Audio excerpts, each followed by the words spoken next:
Bueno, sí.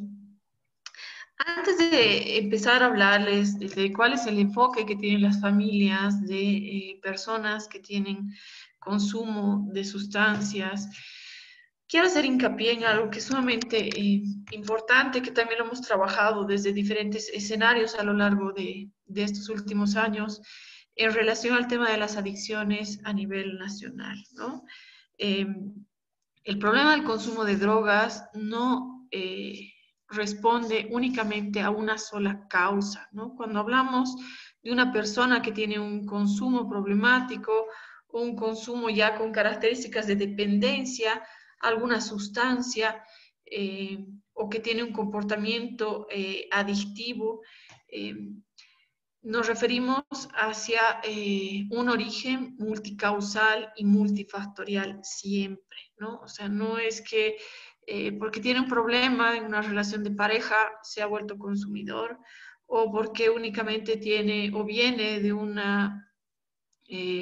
núcleo familiar carente, ¿no? O que tiene una familia disfuncional, que esto se va a convertir en el factor determinante o en el factor eh, único de producir este tipo de patologías, ¿no? Entonces, siempre que hablamos en el tema de adicciones como tal, porque el tema de adicciones es un problema de salud mental, ¿no? Y debemos considerar que evidentemente tiene un origen, como les digo y les reitero, multicausal y multifactorial. Entonces, cuando vamos a tratar el tema de las adicciones, tenemos que tener presente este concepto, porque no vamos a orientar nuestras acciones o nuestras conductas únicamente hacia un solo escenario, ¿no? Tenemos que ver a la persona consumidora como un todo y como un actor que se desempeña o se desenvuelve en diferentes escenarios, ¿no? En lo social, en lo familiar, en lo laboral, en el ámbito académico, etcétera, etcétera. Y precisamente este individuo no tiene que ser etiquetado o estigmatizado en relación a la sustancia que consume, que es el otro error que cometemos frecuentemente, ¿no?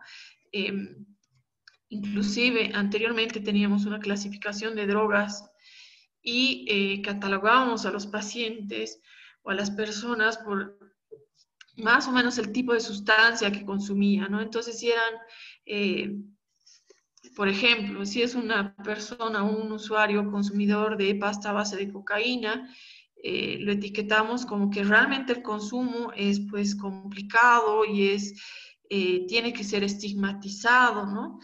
Y sin embargo, tenemos en nuestra realidad boliviana, tenemos personas consumidores de alcohol ya con características de dependencia, ¿no? Pacientes o personas alcohólicas, y lo tomamos con una naturalidad, pero alarmante, ¿no? Eh, el contexto social en el que nos desempeñamos, evidentemente, eh, responde a una cultura bastante alcohólica en nuestro medio, ¿no? Tenemos generalmente muchas fiestas patronales, que el santo, que la virgen, que el aniversario de la zona, etcétera, etcétera, donde se consumen ingentes cantidades de alcohol y lo tomamos con una justificación social, si vale el término, y es por ello que nuestra sociedad también va asumiendo que este consumo es algo totalmente aceptable o es algo totalmente tolerable, ¿no? Entonces, bueno, simplemente estas puntualizaciones que quería hacerles al inicio de esta disertación. Evidentemente, lo que yo voy a tocar, el tema que voy a tocar el día de hoy es una de las aristas, si se quiere, eh, que puede ser considerada para este abordaje multidisciplinario y multifactorial en personas consumidoras de sustancias, ¿no? Todos venimos de un entorno familiar, todos respondemos a un núcleo familiar, ya sea nuclear, ya sea ampliado, ¿no? Pero ¿Cuál es el objetivo que tiene generalmente este núcleo familiar? Este núcleo familiar también históricamente responde también a las sociedades, ¿no es cierto? A lo largo de la historia también hemos visto que la dinámica de las familias también ha sufrido algunas variantes, ¿no? Antes teníamos a la mamá, o mucho más que la mamá, sino que las abuelas o las bisabuelas eran precisamente las que permanecían en el hogar, en el núcleo familiar, y eran las que daban más bien el soporte, la contención afectiva, emocional en el hogar, y eran los varones, no los papás, los abuelos, los que salían a buscar el sustento, ellos mantenían económicamente a la familia, y la mamá era la que mantenía otro tipo de tareas y otro tipo de funciones al entorno del núcleo familiar, ¿no? Hemos visto que con el pasar de los años esta dinámica también ha sufrido modificaciones y es actualmente ambos padres quienes tienen que ir a una fuente laboral para lograr la manutención del hogar, ¿no? Entonces eso también ha conllevado cierta situación de modificación de roles también al interior del núcleo familiar y, por supuesto, también una modificación en cuanto a la dinámica y al manejo de los hijos, ¿no? Ahora los hijos quedan a cuidado de terceros, ya sea o de abuelitos o de algún otro familiar o también de otro soporte que se pueda tener, como el caso de alguna niñera o alguna persona externa a la familia que deba cumplir esa tarea, ¿no? Entonces pasan mucho tiempo en esta situación. La comunicación también es algo que es algo que también ha sufrido modificaciones con este tema del avance de la tecnología, de las redes sociales, ¿no es cierto? Entonces ahora nuestros adolescentes pasan mucho tiempo enganchados con el teléfono móvil, con las redes sociales, con los artefactos electrónicos, ¿no? Y es lamentablemente muy pocos los hogares donde se establece con celeridad, si ustedes quieren, el tema de la comunicación asertiva, el tema de una relación fluida, bidireccional, ¿no? Donde se pueden intercambiar experiencias entre padres e hijos, ver qué dificultades se tienen en cuanto a lo cotidiano, ¿no? Entonces, como les decía, el objetivo principal de nuestras familias es ofrecer a todos y cada uno de estos miembros un ambiente seguro, afectivo, motivador, ¿no? Que favorezca el crecimiento biopsicosocial y espiritual también. Cuando hablamos de biológico, no nos regimos únicamente al tema de la alimentación, ¿no? Sino también al tema de salud, al tema de sueño. En lo psicológico nos referimos a este tema de aprendizaje, ¿no? Con nuestras familias y mucho más ahora con el tema de la pandemia. Hemos visto que somos los papás o las mamás quienes hemos tenido que asumir también esta tarea de manera conjunta con los profesores, con los educadores, lo cual ha generado también una situación de modificación a nuestra rutina, a nuestra actividad cotidiana, además de la actividad laboral que tenemos que asumir, también tenemos que asumir el cuidado de los chicos, tenemos que asumir la realización de tareas que antes las hacían en el colegio, ¿no? Entonces, esto también ha generado una dinámica un poco más tensa, digamos, para la actual situación por la que llevamos con nuestras familias, ¿no? También la familia tiene que garantizar de alguna manera la respuesta emocional y el buen comportamiento, ¿no? Y en lo social, este rol integrador en lo social, en la comunidad, en el entorno, ¿no?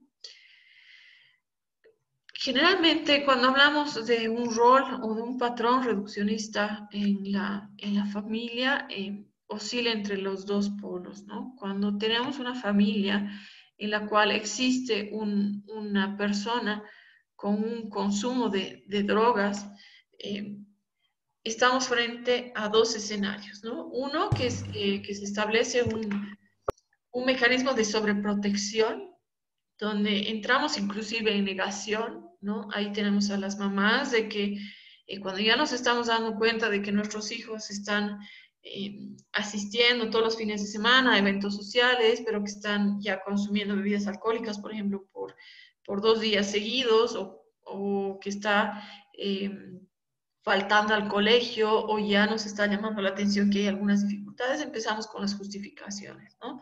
No, pero es que son los amigos los que lo llevan a consumir, ¿no? O es que ha conocido una chica quien lo ha llevado por el mal camino y ahora tiene malas amistades que lo obligan a beber, ¿no? Entonces, no asumimos quien realmente tiene el problema es nuestro hijo, ¿no?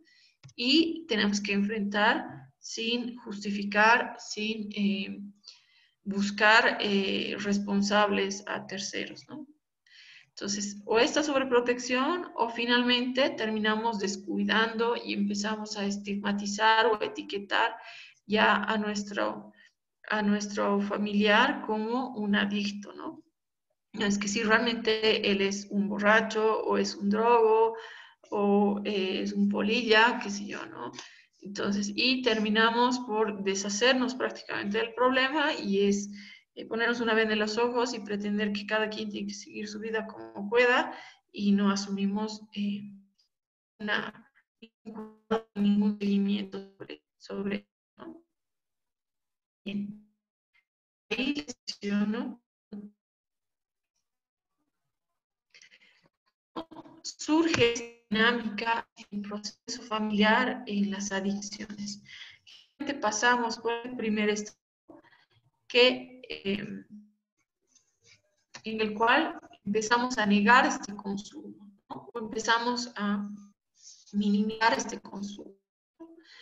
Tenemos mamás, sobre todo, que muchas veces han encontrado, digamos, en la ropa de sus hijos, qué sé yo, pipas, eh, papeles estañados.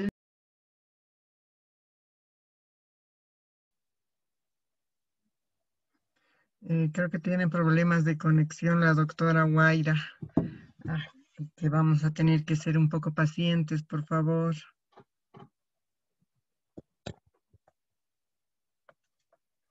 Mientras tanto, seguimos repitiendo las preguntas hacia el final para que eh, podamos hacérselas a la doctora Guaira. Y mientras tanto, no se olviden poner sus nombres y apellidos para la certificación correspondiente, obviamente después de la asistencia. Espérenme, voy a hablar con ella, me está llamando.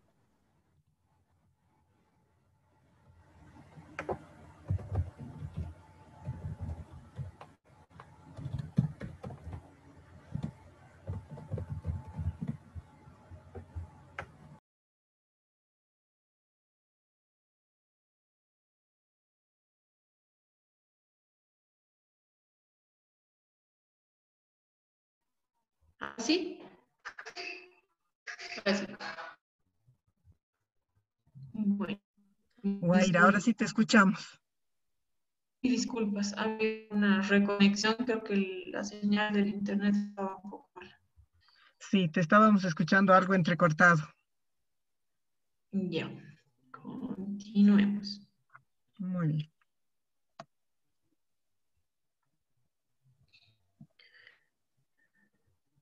Pero entonces, como les iba,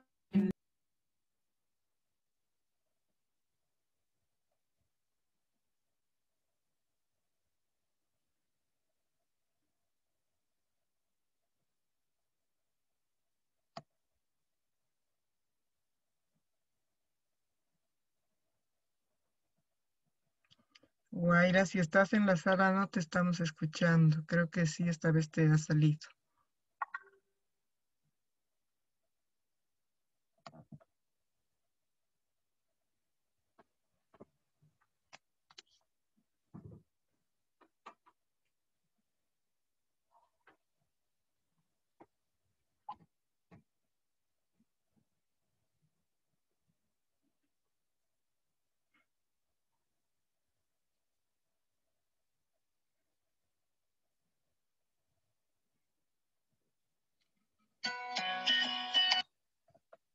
Guairita.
Ya está volviendo a ingresar la doctora, así que por favor paciencia, son gajes del oficio. Ahora sí, Ahora y sí, ahí estás, Guaira. algunos problemas técnicos. Tranquila, tranquila, pasa. Sí, creo que está con COVID también mi laptop. No, no, no, no. Ni en chiste. No, ya soy una sobreviviente, así que no pasa nada. Muy bien, muy bien. Ahí logran ver la imagen. ¿Se ve? Se ve. Ya, mantengamos así por si acaso para que no se salga. Ya. Bien, entonces, como les decía, la primera etapa, digamos, de este proceso que encara a la familia frente a una persona consumidora es justamente la negación, ¿no? Posteriormente entramos a una etapa de banalización donde empezamos a eh, justificar el consumo, ¿no? O minimizar, si ustedes quieren, el consumo, ¿no? Donde empezamos justamente con esta eh, justificación de que no es tanto, que solamente eran 2 cervezas, o va a poder controlarlo, ¿no es cierto? Yo de adolescente también tenía ese mismo comportamiento, o nuestro hijo nos ve compartir, pero sin llegar a excesos, entonces él va a poder manejar la situación de manera eh, de manera acertada, ¿no? Sin complicarse, etcétera, etcétera, ¿no? Posteriormente ya también tenemos como una de las conductas la exageración, donde evidentemente ya eh, empezamos también a estigmatizar a la persona consumidora, ¿no? Como es un borracho, es un alcohólico, es un drogadicto, ¿no? Y obviamente eso también daña, si ustedes quieren, las relaciones interpersonales y no logra resultados positivos en cuanto a la interacción con la persona consumidora, ¿no? Y también en este estadio entramos o existe también la preocupación por cómo va a enfrentar esta persona consumidora la situación de consumo, pero también cómo va a enfrentar el núcleo familiar eh, esta realidad, ¿no? Ya sea por vergüenza, por qué va a decir el vecino, el compadre, la familia, pero también preocupa porque ven que es un consumo que ya va rayando en lo patológico y mucho más cuando ya tenemos características de un consumo con características de dependencia, obviamente genera cierta modificación también de roles y competencias al entorno familiar, ¿no? La incomunicación que se da en estos núcleos familiares es unidireccional, ¿no? Que es algo también que debemos sacar de la rutina que tenemos como familia, ¿no? Generalmente con nuestros hijos, lo que preguntamos habitualmente es cómo les ha ido en el colegio, cómo han estado, qué actividad han realizado, si han hecho tareas o no, si han hablado con sus amigos, pero nosotros no somos quienes materializamos también esta comunicación con ellos. No somos los papás quienes compartimos con ellos cómo nos ha ido a nosotros, qué actividad hemos tenido, eh, si hemos tenido alguna dificultad, si hemos tenido algo positivo también en nuestra actividad cotidiana, ¿no es cierto? Entonces, esta comunicación siempre se establece de manera muy, muy vertical, ¿no? Entonces, son los papás quienes cuestionan a los hijos y los hijos son los que responden. Y por supuesto, cuando ya llegamos a la etapa de la adolescencia, inclusive la preadolescencia, estas respuestas que nos dan nuestros hijos son monosilábicas, ¿no? Sí, bien, no, ya, bueno, está bien y ya está. Entonces, eh, tenemos que tener también las herramientas para establecer una comunicación mucho más fluida, una comunicación mucho más asertiva, y mucho más empática también con nuestros hijos y con nuestro entorno familiar, ¿no? Por supuesto que en la familia se da este momento en que capaz, nos sentimos defraudados porque cada padre, cada madre, tenemos ciertas expectativas en relación a nuestros hijos. En, en entornos familiares nos sale, me dice que la conexión está un poco inestable, esperemos que no se corte. En muchos núcleos familiares,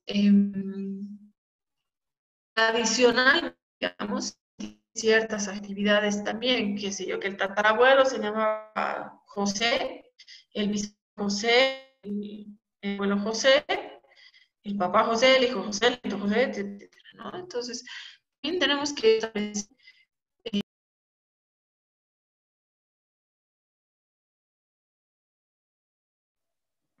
Bueno, nos queda solamente paciencia y buen humor. Seguramente ya se va a reconectar, por favor. Guaidita, ¿estás por ahí?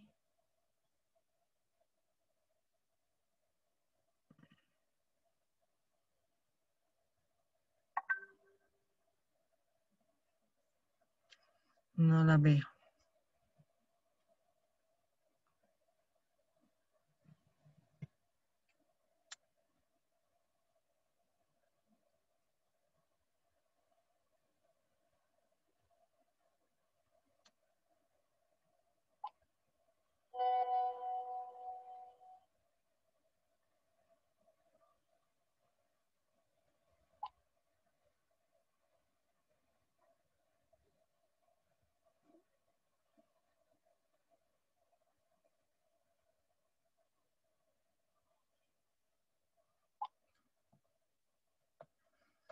Por favor, paciencia.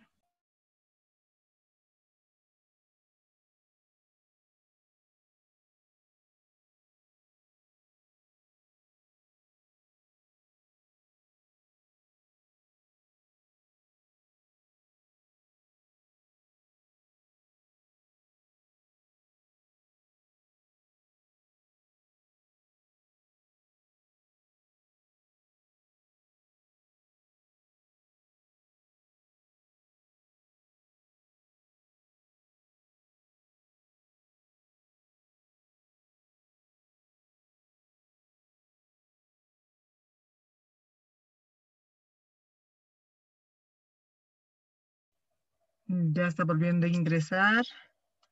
Así que un poco de paciencia.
Paciencia, paciencia, ya está volviendo a ingresar, por favor.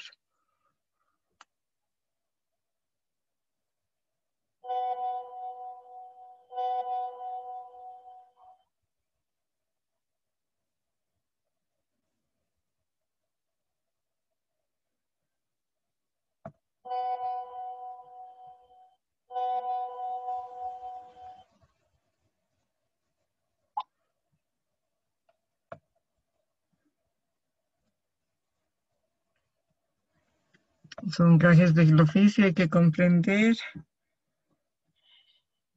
que en estas situaciones somos dependientes del internet y de que tenga buena señal. Así que está haciendo todo lo posible por volver a ingresar, por favor. Mil disculpas por la interrupción.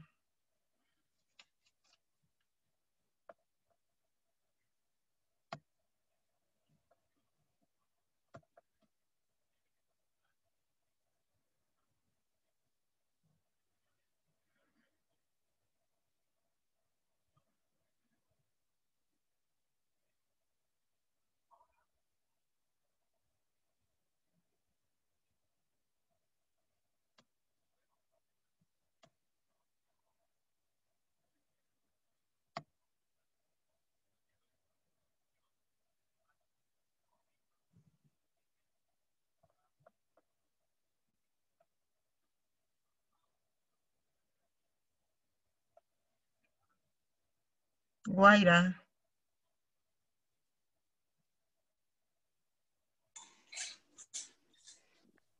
Así, mil disculpas.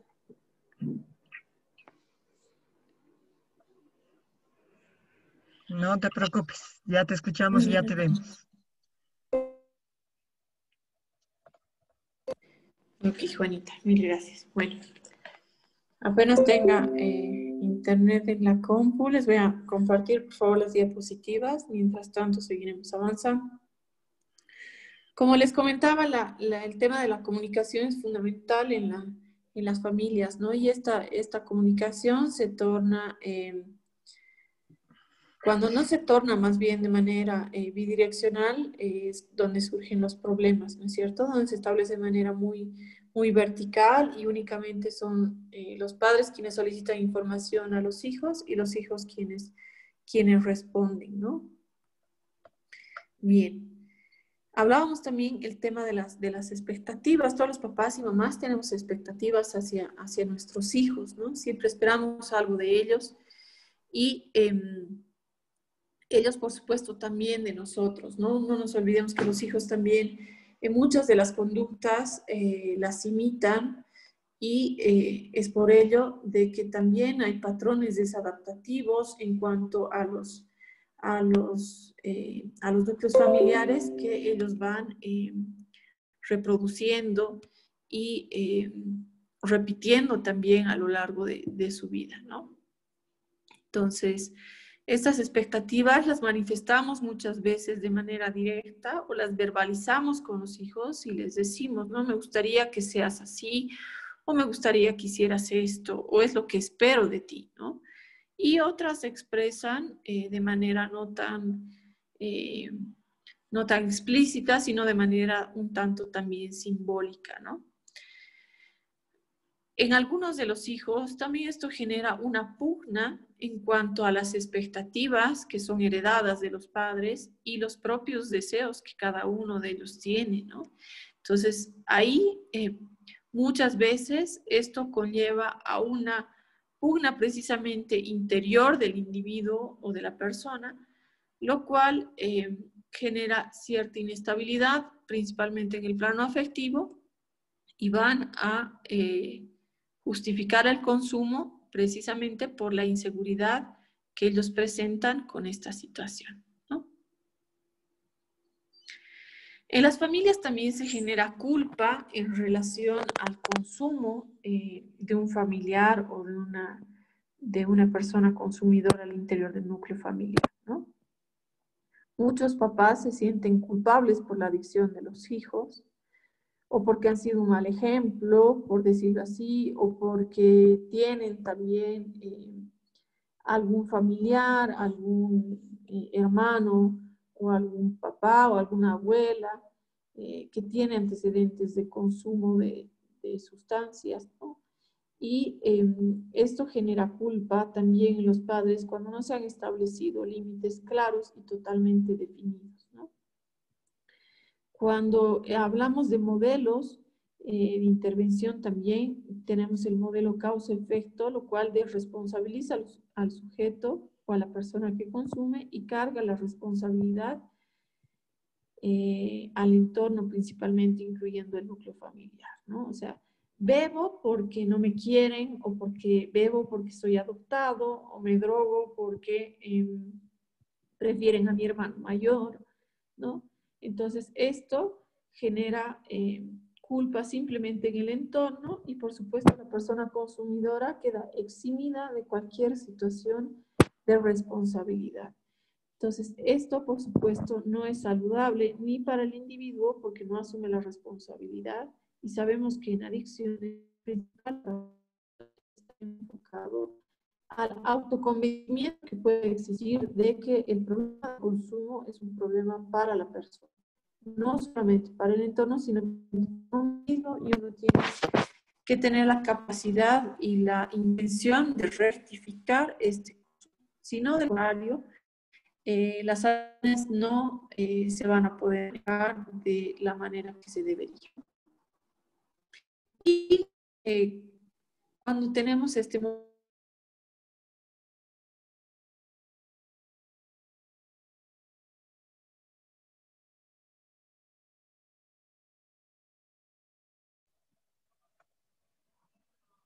Guairita, seguimos con la mala señal. Qué pena, pero bueno, así entrecortado estamos logrando escuchar algo.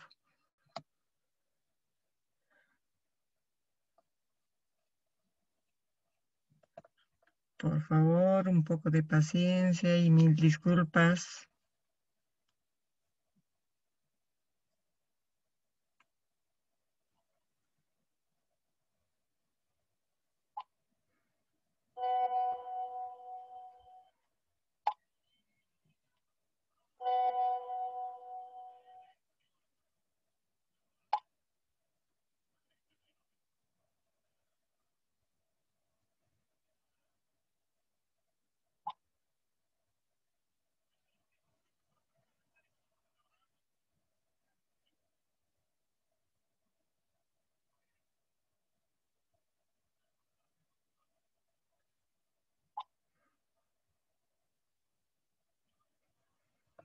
Ya se vuelve a conectar, por favor, un poco de paciencia.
Mientras logramos resolver esta situación, les pido 5 minutitos como un break, por favor, y de ahí vamos a pasar a que concluya y podamos hacer las preguntas. Ya 5 minutitos y en 5 minutitos nuevamente les ruego nos presten atención.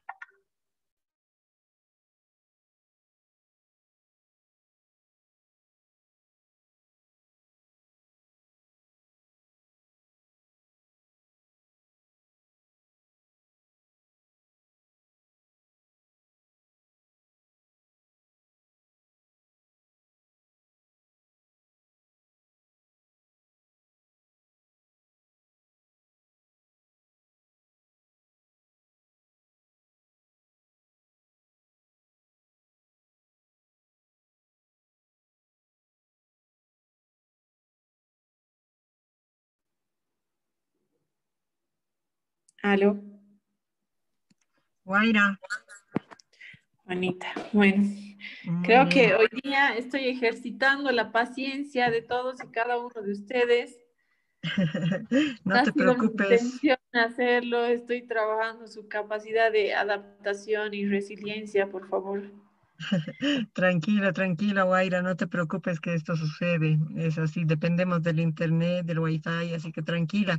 Más bien aprovecho, les he dicho como que 2 minutitos para que se paren y den una vueltita de popularidad. Aprovecho que han llegado un par de preguntitas, por lo menos una que nos dicen que no han entendido qué es la banalización. En algún rato lo has tocado y tal vez podemos continuar con eso y luego como tú quieras. Sí, muchísimas gracias, Juanita. Sí, como les decía, en cuanto, cuando ya entramos a explicar qué es lo que sucede con las familias de personas consumidoras, hemos dicho que pasa por estadios, ¿no? En el primer estadio, precisamente, entra la familia en un proceso de negación, ¿no? Donde niega el consumo. Y en la banalización es cuando minimiza este consumo, ¿no? Empieza a justificarlo, ¿no? Como que si fuera algo no tan complicado, sino como que fuera algo que tiene solución, que es algo grave, ¿no es cierto? Entonces empezamos, lo que les decía, empezamos a justificar, empezamos a echarle la culpa a los amigos, al entorno social, ¿no? Eso, en eso me refiero, perdón, cuando hablo de la banalización, ¿no? Bien, retomando la diapositiva en la que estábamos, cuando hablamos de culpa, decíamos que muchas de las familias del entorno familiar se sienten culpables por el consumo de las personas, ¿no? Y lo que no queremos es precisamente desplazar toda la responsabilidad en el entorno, en la familia que se siente culpable, sino en la persona consumidora, pero de manera objetiva, ¿no? Para que ésta asuma su responsabilidad, asuma el manejo y pueda enfocarse en que este manejo justamente tiene que ser interdisciplinario y tiene que responder a la demanda que él tenga, ¿no? Bien. Llega cierto momento en el que precisamente la familia se va a enfocar inevitablemente en la patología como tal, en el tema del consumo, ¿no? Entonces, muchas veces vemos que las personas o los familiares principalmente culpabilizan a la sustancia como tal y no a la persona, ¿no? Se enfocan únicamente en ese consumo y dicen que les parece muy grave, digamos, si la persona consume cocaína, ¿no? Por decirles. Y no les parece tan grave cuando la persona consume alcohol, ¿no? Cuando en realidad la preocupación debería plantearse en ambas situaciones, ¿no? Entonces, la patología ya adquiere el máximo protagonismo, desbancando al resto de instancias y posibilidades personales. Y no se deja espacio a la sanación, ¿no? La familia se enfrasca en una conducta estigmatizadora muchas veces y no le da la posibilidad al sujeto o al individuo de modificar ciertos patrones de comportamiento que son patológicos y que son poco adaptativos para él mismo y para el propio entorno, ¿no? Factores de riesgo que han sido involucrados o que se han visto, que han sido determinados en estas relaciones interfamiliares. Uno de los principales es lo que hablábamos hace un momento, ¿no? La falta de comunicación o la mala comunicación. O esta comunicación unidireccional que ya habíamos mencionado. La falta de límites interpersonales también, o que esta permisividad que se tiene con los hijos, ¿no? De permitirles todo o de no establecer roles muy definidos entre quién es la figura de autoridad, es decir, quién es el papá y la mamá y quiénes son los hijos, ¿no? Se establece también estas relaciones de amistades únicamente donde no se tiene límites bien definidos y bien claros entre hijos y padres principalmente, ¿no? Y otro factor de riesgo también es considerada la sobreprotección, ¿no? Porque entramos justamente en una justificación. O sea, está bien que amemos y adoremos a nuestros hijos, pero también con límites, ¿no? También estableciendo esta diferenciación de qué es bueno y qué es malo para ellos y también para nosotros mismos, ¿no? Dentro de los factores de protección, ya también dentro de las familias, establecido todo lo contrario a los factores de riesgo, ¿no? Precisamente un factor de protección es tener una comunicación fluida, una comunicación asertiva, una comunicación bidireccional, tanto de padres a hijos, de hijos a padres, estos límites claros donde está establecido que el respeto, la empatía entre unos y otros, establece pues esta relación o esta dinámica mucho más saludable dentro del núcleo familiar, ¿no? Un factor de protección también sería el reconocimiento y los lazos que establecemos al interior del resto de los miembros o de los integrantes del núcleo familiar, ¿no? Y los factores resilientes también son considerados como los valores que inculcamos en nuestros hijos, los modelos. No necesariamente tenemos hogares en los que hay una figura paterna o a veces no hay una figura materna, pero sí tenemos modelos dentro de la propia familia que son ejemplos a seguir, ¿no? Tenemos tíos, tenemos abuelos, tenemos tías, tenemos hermanas, tenemos primos que se constituyen pues en un referente para nuestros hijos o para nuestros familiares también, que pueden seguir como ejemplo, ¿no? Cuando también existe este voto de confianza entre unos y otros, en que confiamos en las capacidades, en el trabajo, en las relaciones, ya había mencionado, respetuosas, sanas, cariñosas, ¿no? De compromiso, leales entre los unos y los otros, también se constituye un factor de protección. Y el tema de la espiritualidad también, que es muy importante. Y ojo que estoy diciendo espiritualidad, no estoy diciendo fanatismo con ninguna religión. Generalmente cuando hablamos de modelos terapéuticos o modelos de intervención ya en el tratamiento para personas adictas, vemos que la mayor parte de los centros de rehabilitación que tenemos en nuestro medio lamentablemente responden.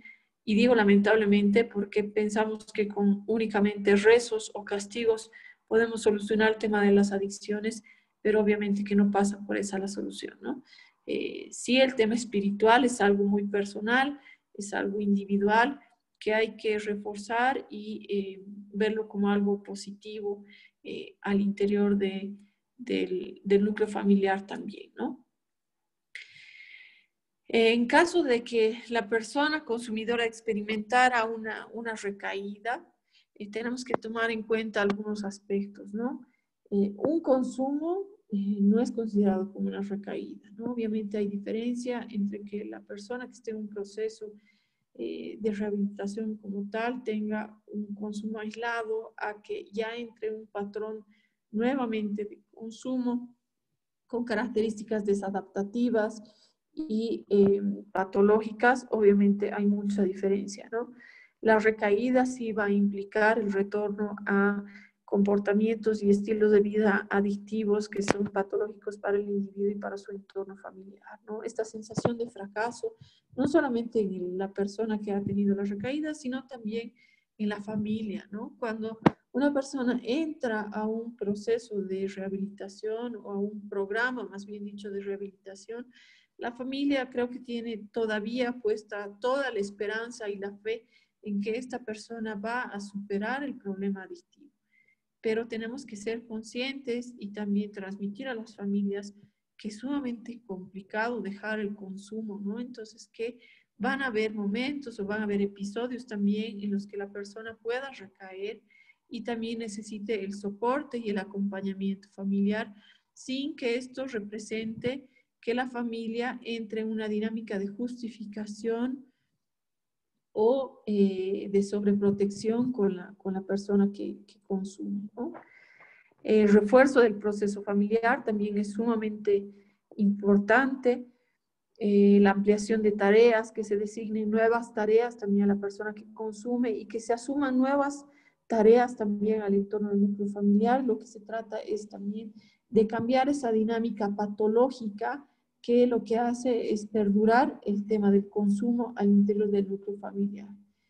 Y se han dado en muchos casos también situaciones trágicas, realmente lamentables, en los que el desenlace ha sido fatal. No se olviden que en muchos de los casos el problema del consumo de drogas también va ligado a suicidio y en esos casos también es nuestra obligación y nuestra responsabilidad dar un acompañamiento a las familias en proceso de recuperación.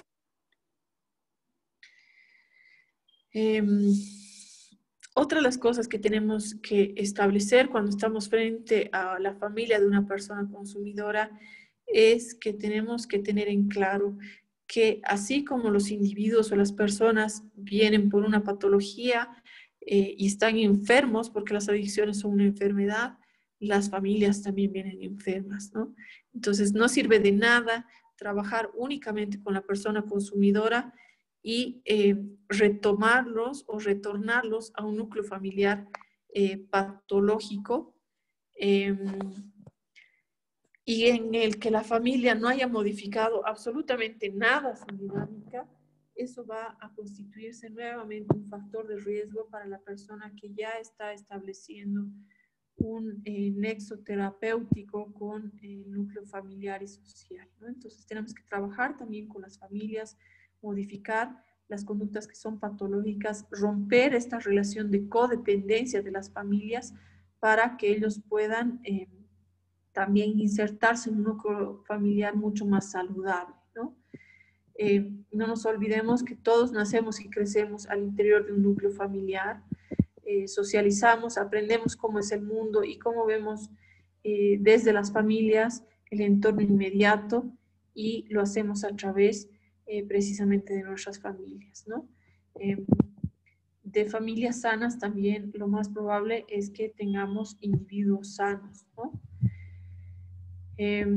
Lo que les decía, que el tema de drogas, a un inicio les decía que el tema de drogas no está centrado únicamente o no debe enfocarse basado en las sustancias, sino en las personas y lo que implica este consumo con el entorno, cómo esta persona se relaciona con la familia, con la parte del trabajo, con la parte académica, con la pareja, etcétera, etcétera, ¿no? Y solamente así vamos a lograr que esta persona logre de manera mucho más adaptativa salir lo más pronto posible del consumo problemático de drogas, ¿no? Vemos que muchos de los pacientes o de las personas con problemas de adicciones tienen pues dificultades interpersonales, tienen carencias afectivas, tienen serios problemas de relacionamiento, ¿no? Y muchas veces utilizan la sustancia como una forma de vincularse a las personas, como una forma de estar extrovertidos, de ser más sociables, de ser adaptados por el entorno social también que los rodea, ¿no? Como conclusiones podemos decir de que cada persona es única e irrepetible y cada familia también lo es. O sea, no hay una generalización para todos, no hay una receta única o un patrón único que deba reproducirse para todas las personas consumidoras de drogas o para todas las familias. La familia, por supuesto, que va a influir en que esta persona pueda tener o no mayor predisposición también a ser consumidora. Recordamos que también hay factores hereditarios en muchas de las enfermedades por consumo, pero obviamente la familia no va a ser determinante ni justificar la problemática adictiva, ¿no? Es decir, que no de padres alcohólicos vamos a tener siempre hijos alcohólicos. No de padres cocainómanos vamos a tener siempre hijos cocainómanos, ¿no? Esto no tiene que ser la regla.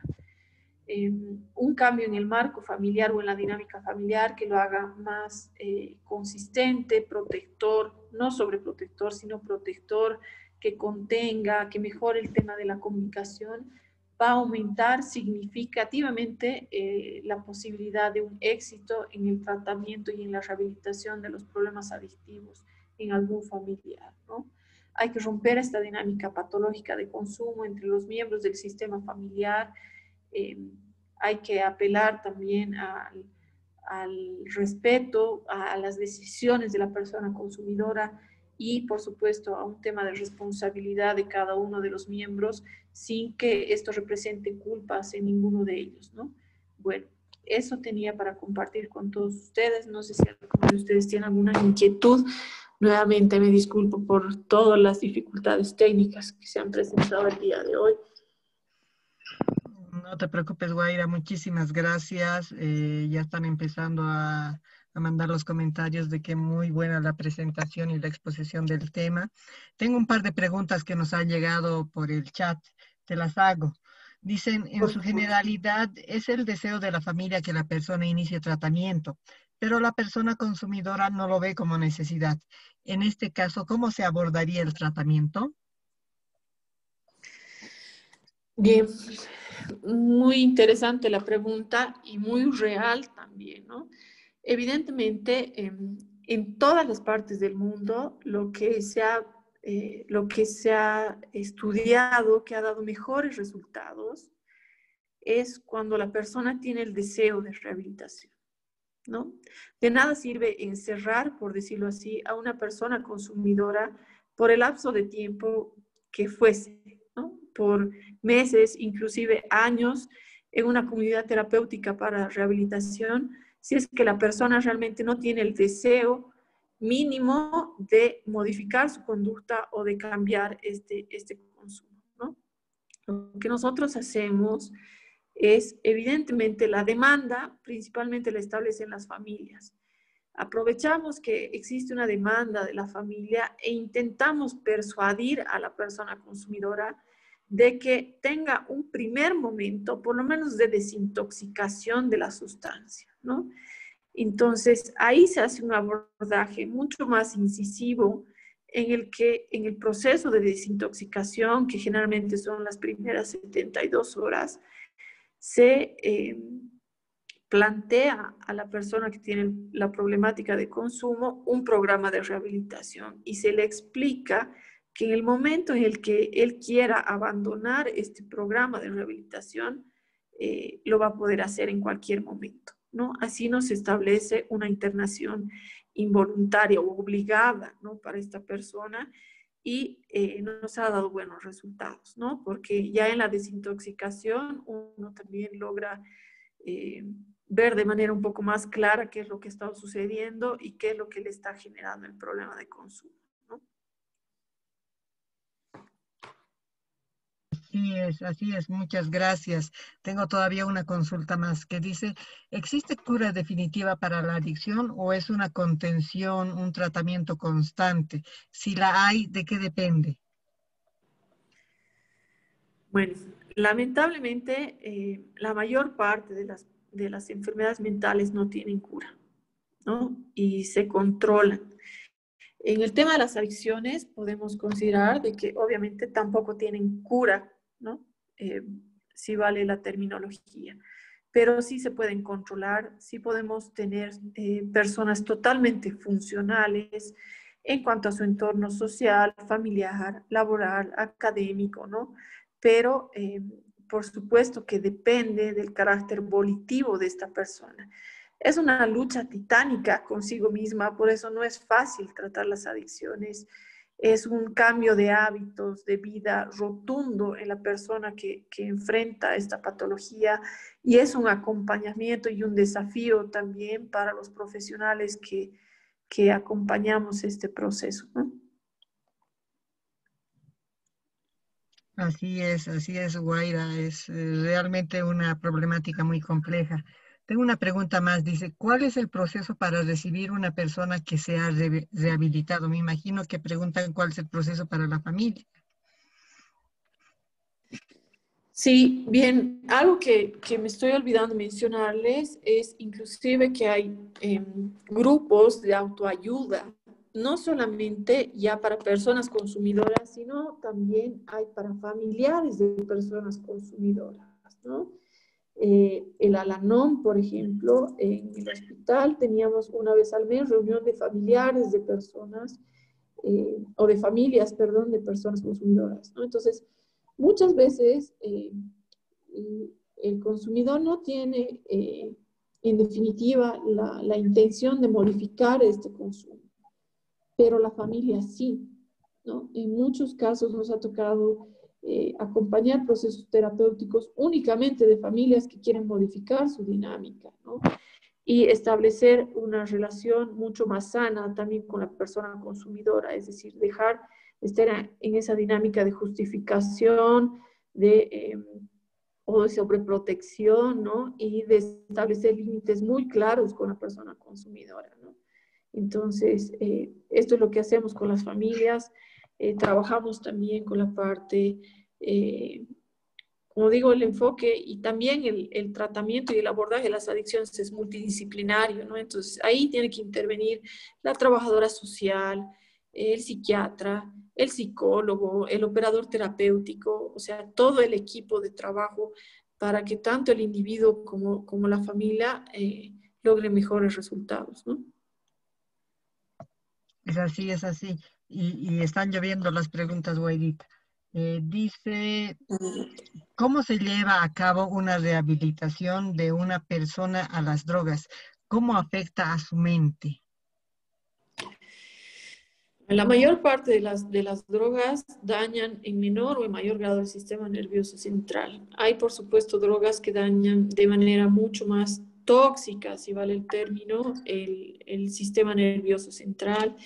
Y en muchos de los casos tenemos lamentablemente viajes sin retorno, ¿no? Es decir, eh, tenemos que evaluar cada caso en particular. Hay personas consumidoras que llegan a hacer cuadros psicóticos. Eso significa que pierden la noción de la realidad y en muchos casos el daño es tal que ya no vuelven a la normalidad, ¿no? Es decir, se quedan con cuadros psicóticos crónicos, persistentes, se deterioran, empiezan a demenciarse, ¿no?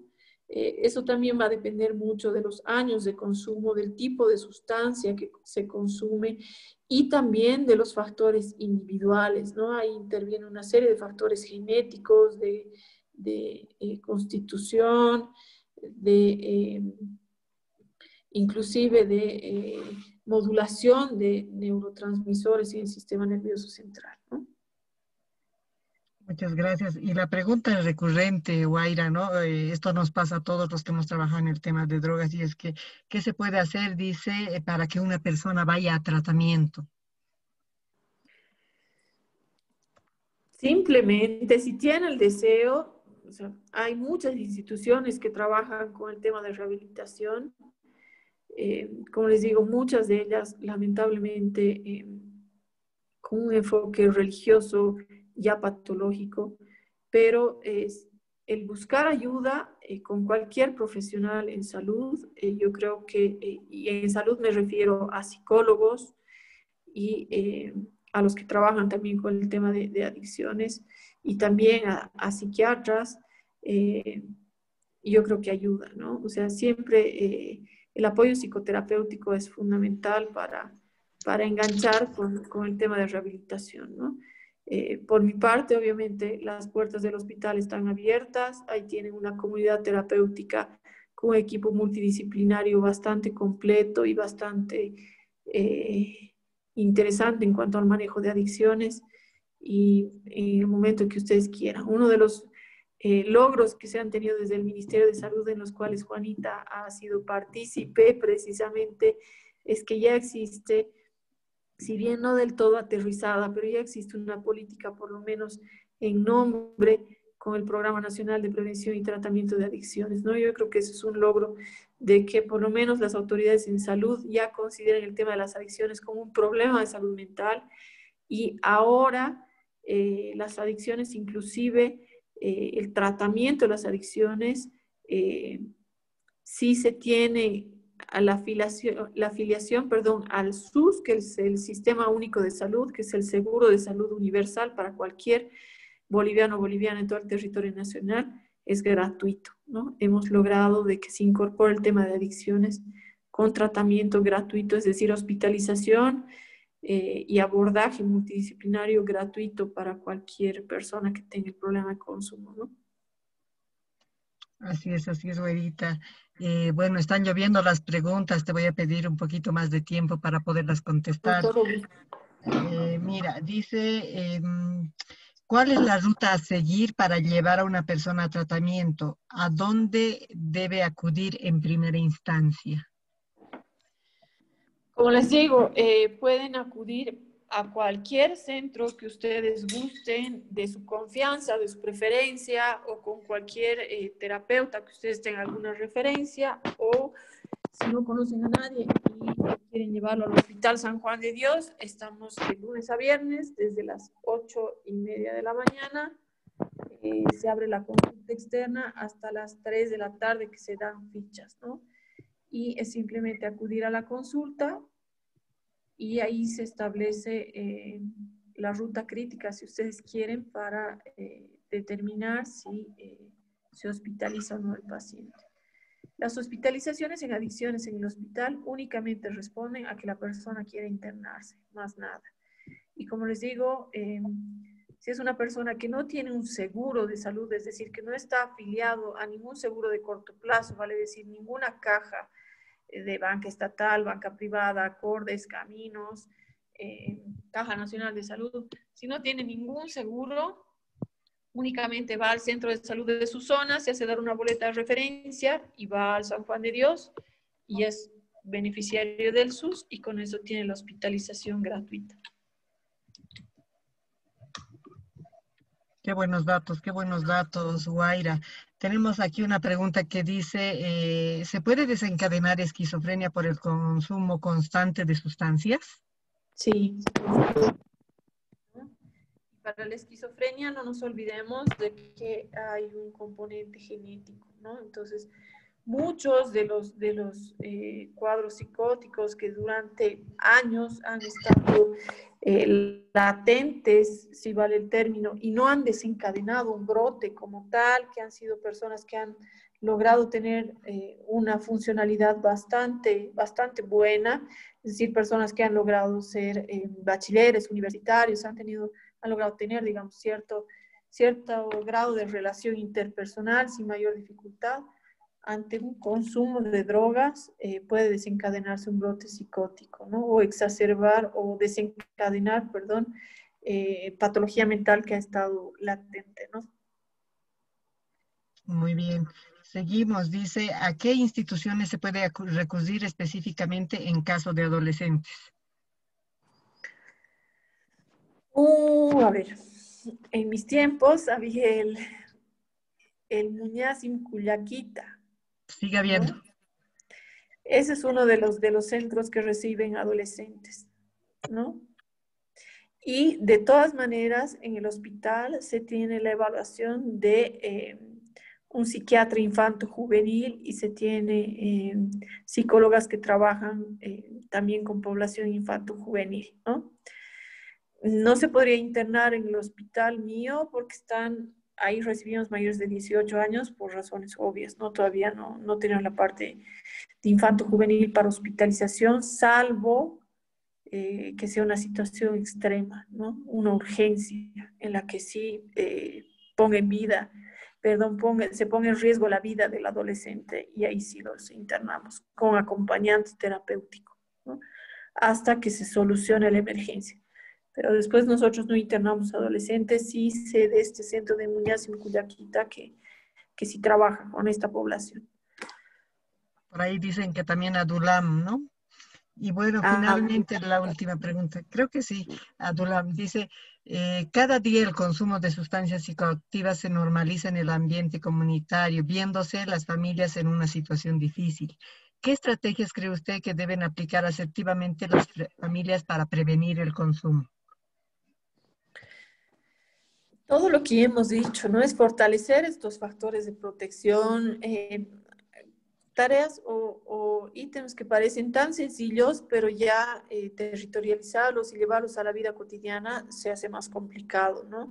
El darnos un tiempo para escuchar a nuestros hijos, para establecer la demanda que ellos tienen, identificar realmente qué dificultades están atravesando, tener una relación bidireccional, fortalecer los lazos, los vínculos, tener límites muy claros entre padres e hijos y el resto del entorno familiar. O sea, son cosas que van a mejorar y van a disminuir las posibilidades de que nuestros hijos sean consumidores de drogas, ¿no?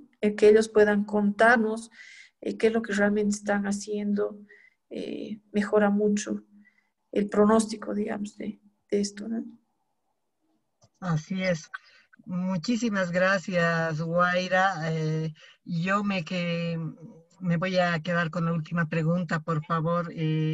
Nosotros que estamos en el campo de la investigación y queremos un poquito conocer cómo ha sido la vivencia en este tiempo de las personas que reciben tratamiento en el Centro de Salud San Juan de Dios. ¿Cómo ha sido esta vivencia de la pandemia, la cuarentena? ¿Cómo han habido posibilidades de atención? ¿Se han reducido? Si puedes contarnos en un minutito para no quitarte mucho tiempo.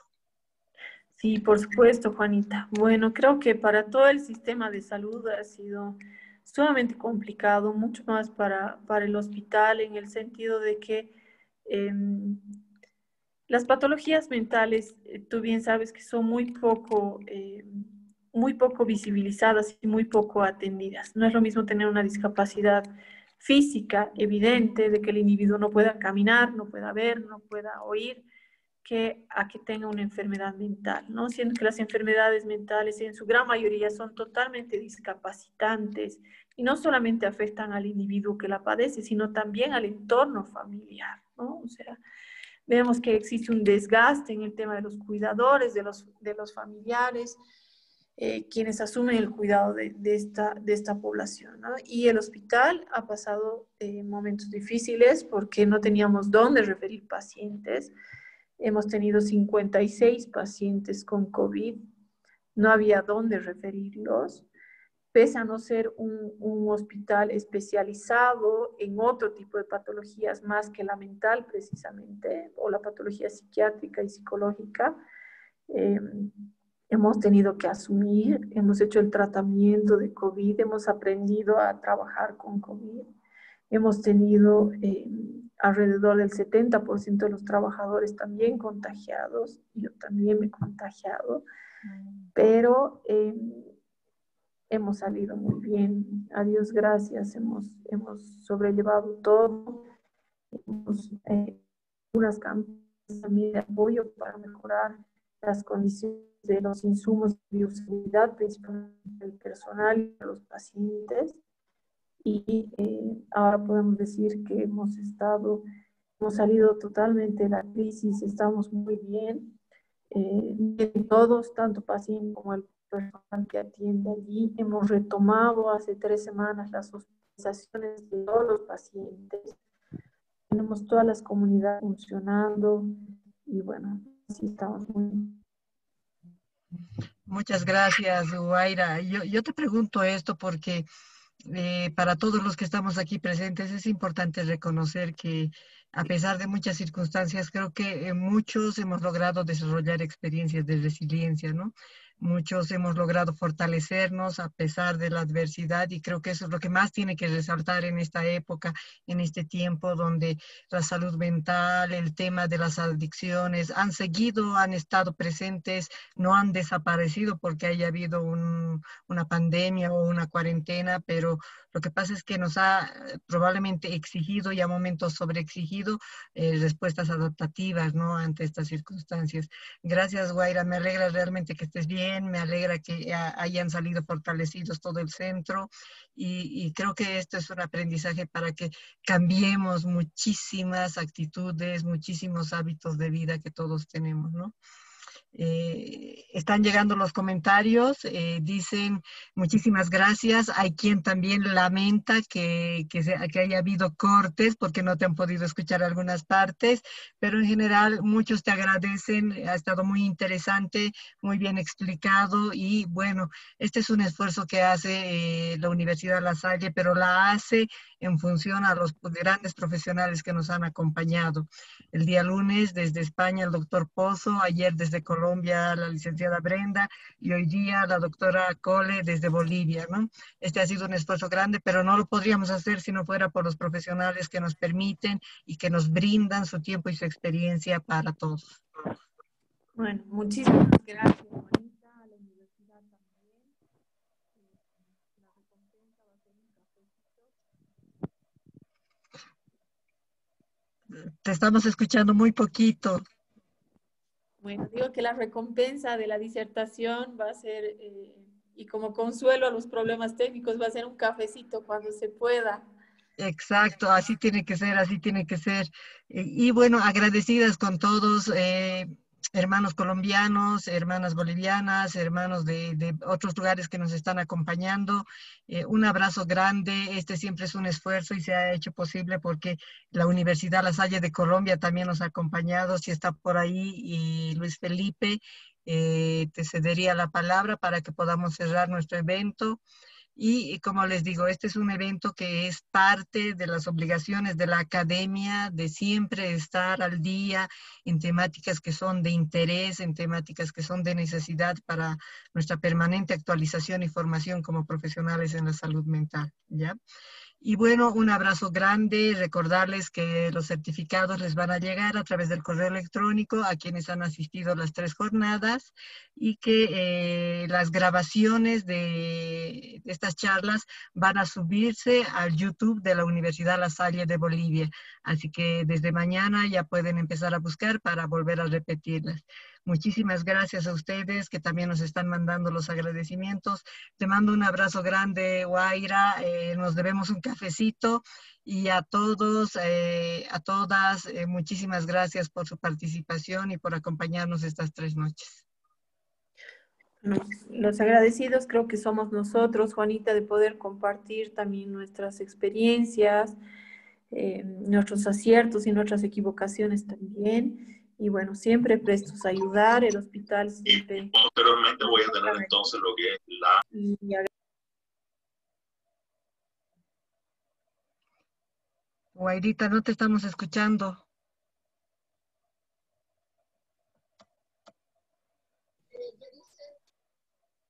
Perdón, voy a ver qué ha pasado.